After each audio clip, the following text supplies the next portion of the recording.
Assalamualaikum warahmatullahi wabarakatuh. Halo teman-teman semuanya, kembali lagi bersama aku Muhammad Hasyarandiansyah dari kelas 12 IPA 3. Pada kesempatan kali ini aku akan mempresentasikan bab 6 mengenai menilai karya melalui esai dan kritik. Nah, video ini dibuat untuk memenuhi salah satu mata pelajaran bahasa Indonesia dari Ibu Ane Muftiada MPD. Selamat menonton teman-teman. Definisi esai menurut para ahli.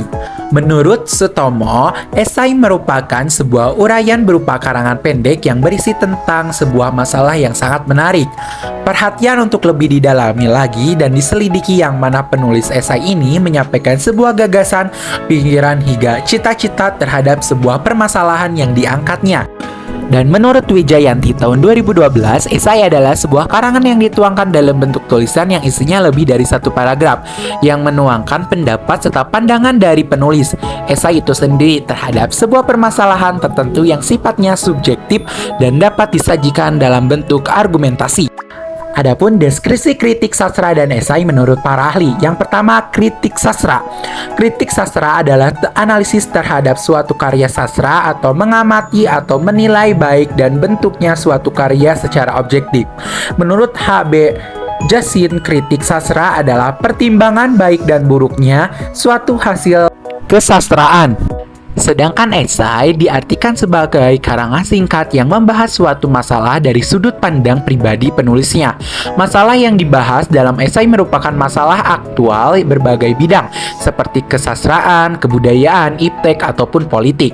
Dan menurut Wijayanti, esai adalah sebuah karangan yang dituangkan dalam bentuk tulisan yang isinya lebih dari suatu paragraf, yang mengungkapkan pendapat serta pandangan dari penulis esai itu sendiri terhadap sebuah permasalahan tertentu yang sifatnya subjektif dan dapat disajikan dalam bentuk argumentasi.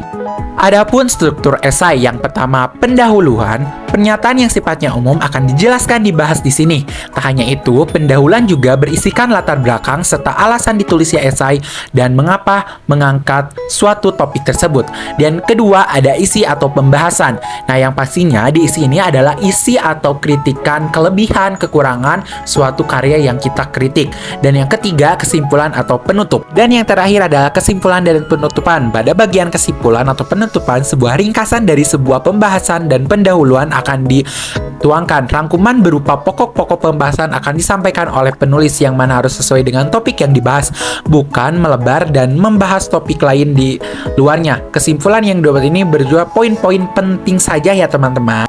Nah, di sini ada contoh esai. Contoh esai yang aku angkat mengenai yaitu dampak COVID-19 di Indonesia terhadap sektor perekonomian. Nah, teman-teman bisa dibaca untuk contoh esainya itu sendiri. Selain contoh esai, aku juga menyiapkan contoh kritik sastra. Nah, teman-teman bisa dibaca dan diamati dan sesuaikan dengan struktur yang sudah kita bahas tadi. Nah, nggak kerasa ya teman-teman, kita sudah ada di penghujung pembahasan saja. Nah, terima kasih teman yang sudah menyaksikan video dari awal sampai akhir. Semoga apa yang aku bahas ini bermanfaat bagi teman-teman semua, dan juga semoga aku mendapatkan nilai yang memuaskan. Sebelumnya, see you teman-teman.